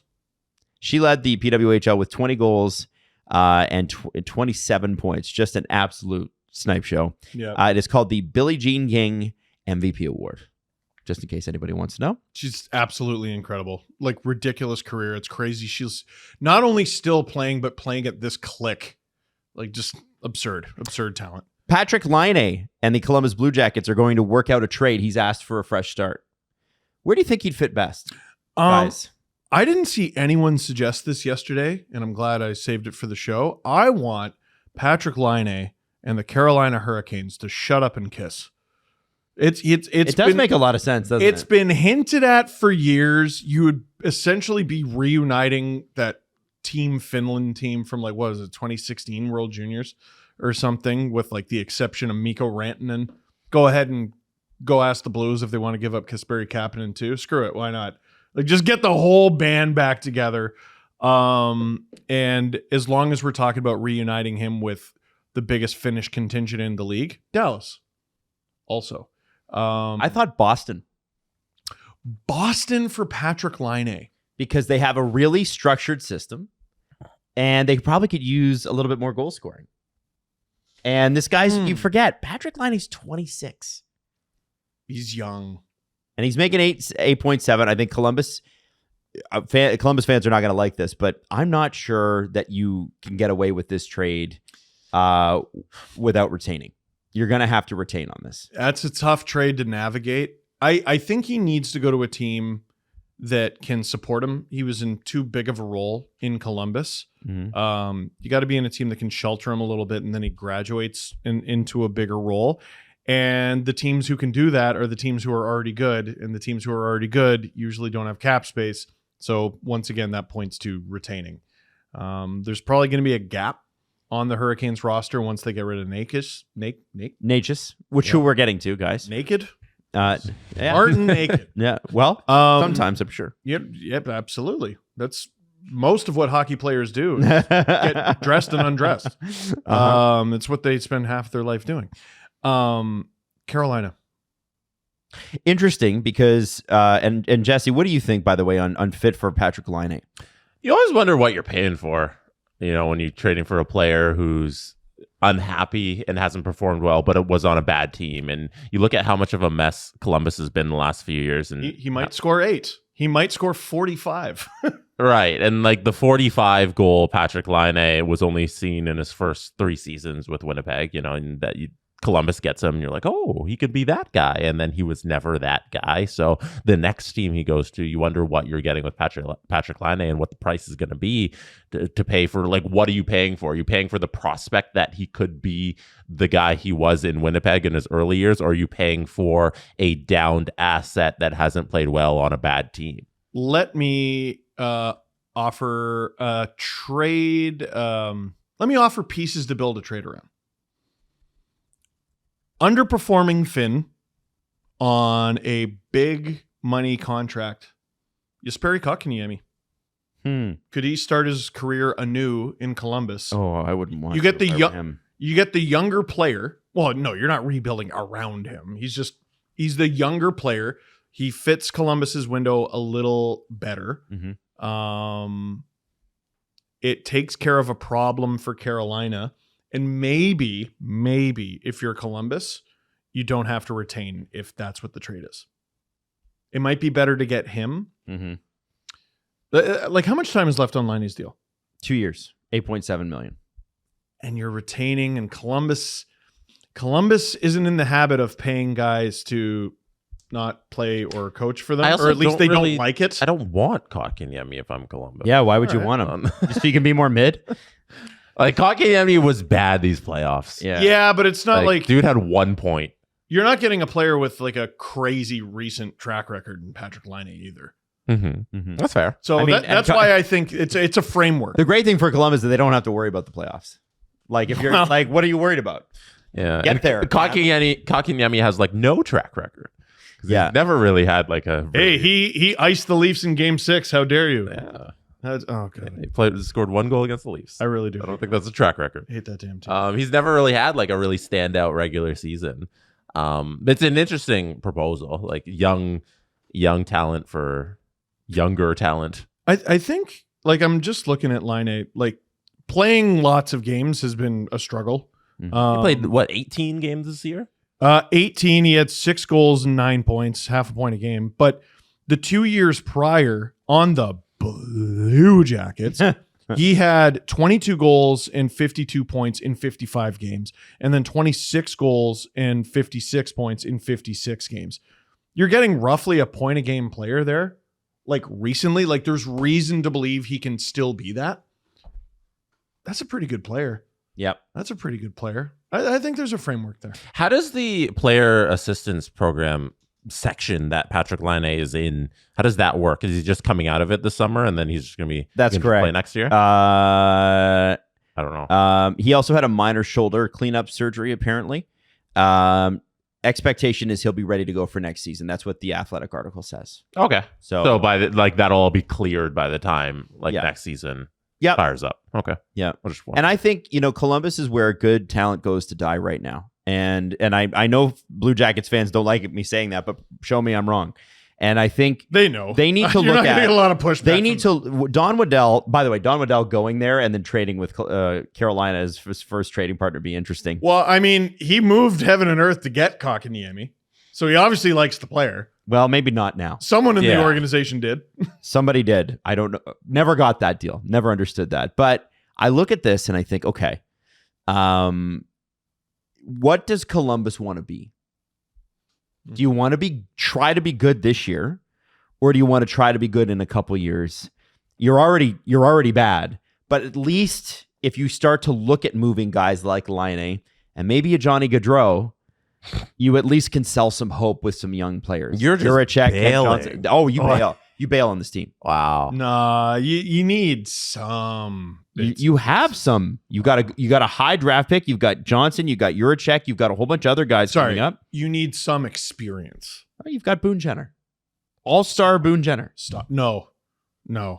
Okay, fine. Get Kotkaniemi. I need some external experience. Let Johnny Gaudreau go. If you love him, let him go. Free him from this cage. I need some good NHL veterans who have an experience outside of this dungeon. Martin Necas, by the way, you did mention. Winnipeg Jets, Chicago Blackhawks, Montreal Canadiens, Calgary Flames, and Boston Bruins. See, told you Boston. Go away. Are among the teams. Well, Boston does what Vegas does. They're always in on the guy. It's true. Go get the guy. It's true. Boston, it's never, it's too hard, or how would we make that work? It's your freaking job. Go make it happen. And they do it. Winnipeg, Chicago, Montreal, Calgary, and Boston for Martin Necas. You know what Boston never does? Hey, should we just run it back? No. Hey, should we just... Well, they don't have to ask that question because they always go deep. Well, last couple of years, maybe not so much. I was listening to the Overdrive segment about Marner yesterday, and I'm like, I'm taking crazy pills. I can't believe they're... Well, like, okay, but you're talking about Darren Dreger saying, well, he doesn't have to. And I think we know the connection there. And it's not like, I'm not trying to insult anybody, but we know the connection there. And we know that that's posturing by the Marner camp. God bless Jeff O'Neill. God bless him what did for he being say? like, well, they were like, what is all this about? We have to make changes. And then they're going to offer him a contract extension? What are you talking about? And Dreger's like, well, then would you let him play the year and walk for nothing? And Jeff, without missing a beat, goes, yes. Yeah. And he's right. So He's right. So where do you think Martin Necas makes the most sense? Like, I'm interested to see the Chicago Blackhawks in on this because they should be in the business of acquiring good young players, especially wingers who can score around Connor Bedard. Where do you like them the best? Boston is a pretty good fit because even though they play really solid hockey together, there's definitely room to grow on paper. He'd fit a really good window for them because, like, he's not a rookie, he's not a sophomore either, but he's also not old. Like, he would help them get better now and for the future. I think a lot of players should be in on this guy. Like, you know, the Zacha Coyle thing sort of got old for the Bruins a little bit, and adding Necas to that really, really adds some punch to the lineup. So yeah, I like that for Boston, which is why I hope it doesn't happen. Okay. All right. Jesse, what do you think? I like the Montreal Canadiens as a landing spot. I'm waiting for them to keep doing these kind of deals and take on scoring talent so they can get better a little quicker. And I feel like 25-year-old player who wants to play on the power play a whole bunch, and there's ice time available in Montreal. They need more goal scoring. They need more talent. I think there's a deal to be made, especially with their salary cap situation where they're not up against it. They can give this RFA a decent deal, and maybe it's shorter term, so you see how he plays out, and with the extra ice time that he'll get in Montreal. And I think it'd be a good fit. Like, you're right. And like, I'm talking about Boston. You're talking about Montreal. These are not the same team at all. Isn't this player just good? Yeah. And aren't the Hurricanes just good? Why aren't they keeping this player? I think He doesn't want to be there. Why? He doesn't like his role on the team. That's, I mean, kind of nuts. And that's why I mentioned the Is that power play nuts? stuff, because he wants more. He wants more time on the. He wants more ability, put more areas to score goals, to put up points. You know, he's not happy with how he's being deployed. I don't hate that. I like that in a player. I want a guy who's like, yo, screw this, I'm better. This is, I mean, one of the great things about pro sports is whenever these discussions come up, we're like, oh, what about reasonable thing? And we're not talking about reasonable people. We're talking about the most competitive 1% of human beings on the planet. Yeah, and you know what? Wherever he goes, especially teams like the Blackhawks and the Montreal Canadiens, if he ends up in those, he'll get his power play time. We'll know. Yeah, but like, if he's as competitive as he's being sold as, like, isn't it going to kill you to lose friggin' 50 games? Well, I think if you look at what happened in Carolina, like 2 years ago or 2 seasons ago now, 22, 23, 71 points last year, 53. So a bit of a drop, bit of a change in usage, bit of a deeper lineup. And at a certain point, you're like, listen, I'm the guy. And if you don't believe I'm the guy, I'm going to go somewhere else and show you that I'm the guy. I want to make some money. Yeah. Forget about the winning and losing. You'll figure that out when you get there, because if you're the guy you believe you'll win, they'll start winning because you're there. He doesn't go there and be like, this team sucks and we're going to lose. I think he thinks that they're going to win. Yeah. I think this is the summer players start going, you know what? I'm going to hitch my wagon to this Connor Bedard. You know? Yeah. And other than guys like Nick Foligno, who are like openly talking about how he's going to retire soon on the bench. You know, you got to get some guys to play with this kid going forward. Nikolai Ehlers' name has come up in trade talks. The Winnipeg Jets. He has had some injuries the last few years, but this year played a full 82. Was drafted one spot after William Nylander, and is a 61-point player who, frankly, if you were paying attention to the Jets, things didn't go well with him and Rick Bowness. And or Paul Maurice. Or Paul Maurice. And Paul Maurice a little better. I think. Yeah. For $6 million for 1 year, this is a guy that puts up a lot of points. This is a good player that can slot in on a lot of teams second. And if you're a really good team, it's a second line. If you're a good team, he's probably a first liner. You don't like him?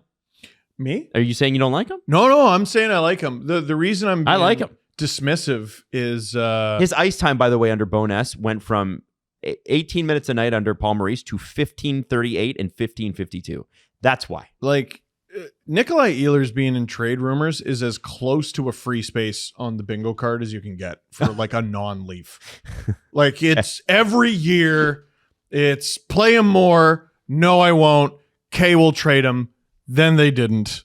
Puts up points. Never plays. Like this is very much Winnipeg's MO.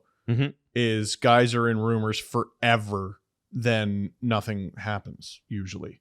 Unless their tracksuit gets thrown in the shower. Yes, then you're traded immediately. But then it's like Hellebuck, not as much, but like Scheifele. Yep. Wheeler, Laine. I remember doing a segment where I was like, shut up and make a decision about this player. Not for him, not for you, for your fans.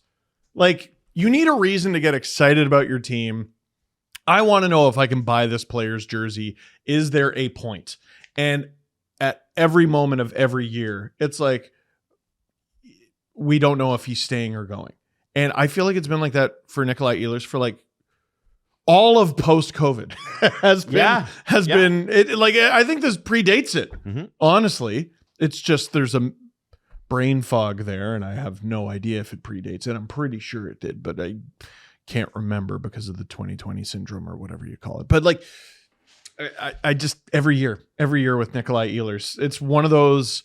Yeah, it'd be interesting, but I'll believe it when I see it. I think we talk about this every year. The Winnipeg Jets are due for a move with Ehlers, just for the change for the sake of change situation, because they've been running the core with Hellebuck, Ehlers, Scheifele, and if you want to throw in Morrissey and Blake Wheeler and all those years. Isn't this familiar as hell? And they moved off of Wheeler eventually, and he walked. He left, and they parted ways. And then you have your new captain now in Lowry, and you're moving off of what you had, and you've picked the guys you want to stick with. You've given Scheifele a long-term deal. You've given Hellebuck the long-term deal. Connor's going to be there forever. You're going to keep him around. And I feel like Ehlers is just kind of the last piece that you probably don't want to get married to, and you want to just divorce it now and move it out of the way. I feel like that's the parting of ways, and then they can move forward because it's stale. It's a little stale, that relationship. The irony is like a Laine Ehlers swap could make some sense. I just don't know if he wants to go back to Winnipeg. That doesn't make sense at all. No, but like just in terms of like role and money. If his name wasn't Patrick Laine and he didn't play there before, yes. Yeah.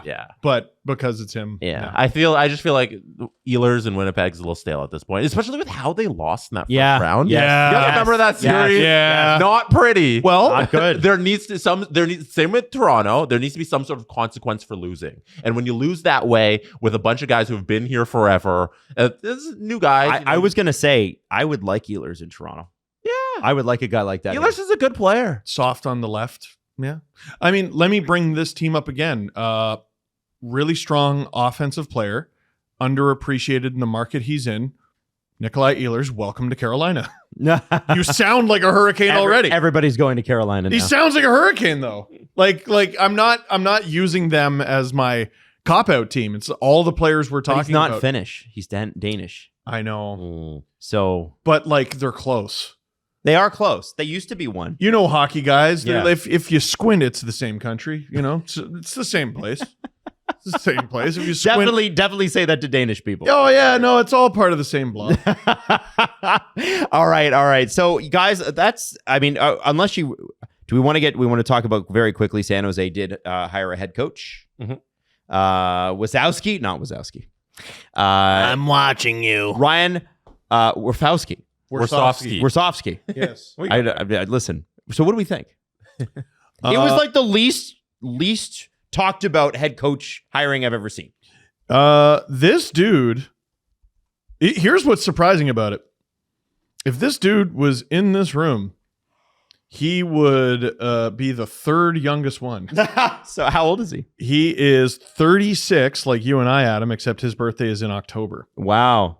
Wait, I'm an idiot. He was born in 87. We were born in 88. So he would be the oldest person. Okay. But not by very much. But we chose to be podcasters, and he chose to be a coach. Whole point is wrong. You know what's interesting? that deserve to interesting meters at a 0. Yeah, that one. that was I a deserve swing and a it. miss. Yeah. That's a minus. Maddie, two. get the graphic up on the screen. No.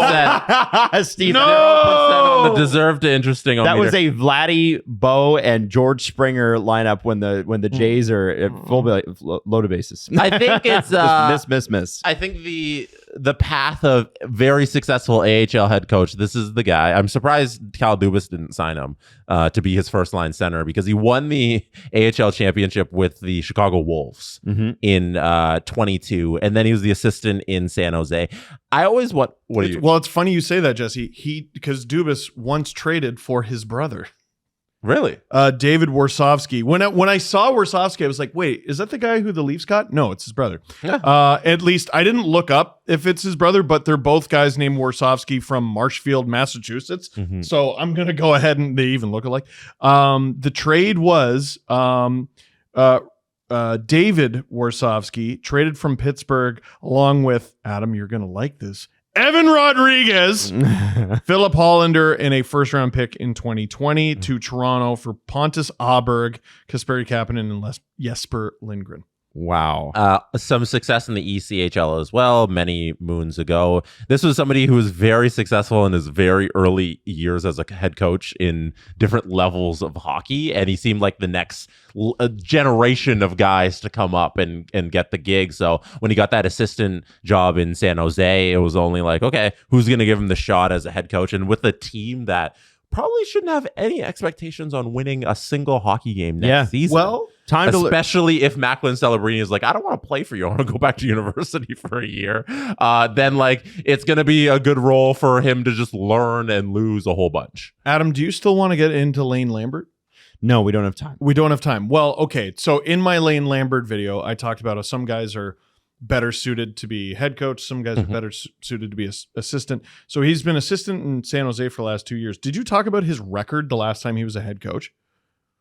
Well, you mean in the AHL? In the AHL. Okay, yeah, because he's never been a head coach in the NHL. No, I know that. Sorry, my bad. Yeah, I should have specified. In 76 games with the 21-22 Chicago Wolves, the championship winning season, they won the championship, and en route to the championship in the regular season, they went 50-16, 10. Okay. 50, oh my 16, God. and 10. And Evan Rodriguez. And Evan Rodriguez. I think that was a fair point. And their top scorer with 101 points in 71 games, Andrew Poturalski, because the AHL is silly. It is. It's very There's silly. A 30-year-old I have never heard of. Okay, so it's I like that for them, because first off, he's aware of the system, but also that he kind of gets to grow with these players, right? And you're probably not going to get Celebrini until next year anyway. So yeah, go have fun. He gets friggin' if he could squeeze a little blood from the stone, let's say he finishes 5th last next year. Hell yeah. Oh man, this guy's a Jack Adams nominee. I was about to say, what's the lowest ranked Jack Adams vote ever? That's a good question. We should look that up. Not even vote, winner. A non-playoff team Jack Adams winner. John Tortorella is probably the closest in recent memory. Probably. People are like, he almost did it. Good for him. Yeah. And Danny Briere was like, hey, what does that mean? To end the show, can I end where last show ended? Let's go. The Hershey Bears and Cleveland Monsters. Game 7 of the Calder Cup Eastern Conference Finals. The Hershey Bears, on the verge of blowing a 3-0 series lead, were tasked with winning the game in overtime against the Cleveland Monsters, and they did it. They had a 3-2 victory in OT, but Game 7 went to OT, and Cleveland almost did the thing. We had some familiar names in the goal-scoring depth chart before the game. Trey Fix-Wolansky, who we mentioned during the regular season. Fix is in. The fix is in. He did score the first goal of the game for the Cleveland Monsters. They were up. Who's it assisted by, Jesse?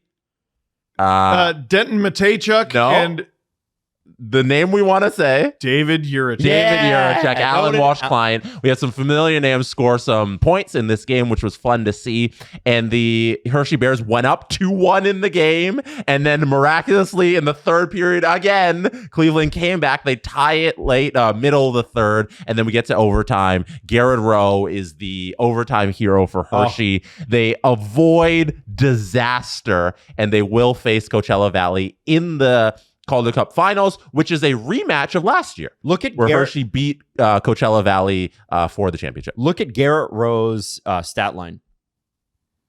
What? 11 goals. Where are we looking at? 11 goals, 0 assists? In the 3 stars area.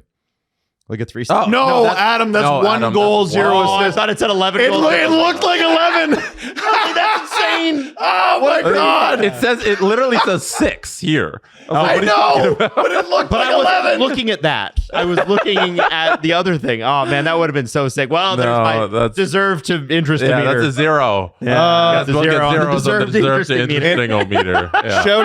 Shout out to Jimmy Sickhead, also known as James Maltesta, getting his first goal to tie the game. Not a bad time to show up. So Hershey Bears, I assume, are going to be the underdogs against Coachella Valley, who's been pretty.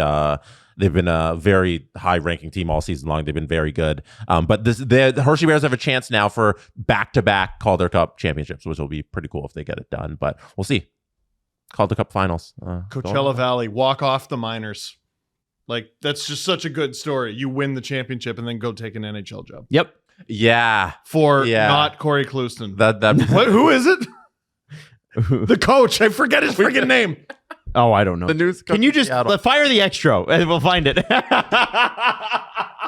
His name is Dan Bilesma. Evan Dan Rodriguez. Bilesma. Who I think once coached Evan Rodriguez. Yeah, I think he did. In Buffalo. Probably Eat shit did. at him, Wild. He probably did. I don't know if he did. You know what? You're a dad. You're supposed to say, no, I've never met him. You blew it. Oh, I'm sorry. Listen, have a great weekend. The Steve Dangle Podcast. Follow the guys on Twitter at Steve_Dangle, at AdamWYLDE, and at Jesse Blake. Connection complete.